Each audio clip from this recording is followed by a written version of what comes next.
வணக்கம்.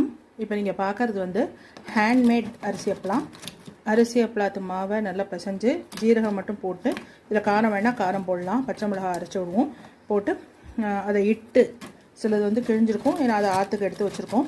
பட் மற்றபடி நல்லா ரவுண்டாக வந்து அதை வந்து நாங்கள் சேல்ஸுக்கு கொடுத்துருக்கோம். நல்லா பண்ணின ஒரு அரிசி அப்பளம் நல்ல கையாட்டே வந்து இட்டு அது ரவுண்ட் ஷேப்பில் கட் பண்ணிவிடுவோம். ஏன்னா இடும்போது அரிசி அப்பளம் வந்து ரொம்ப ஸ்ட்ரைட்டாக வராது.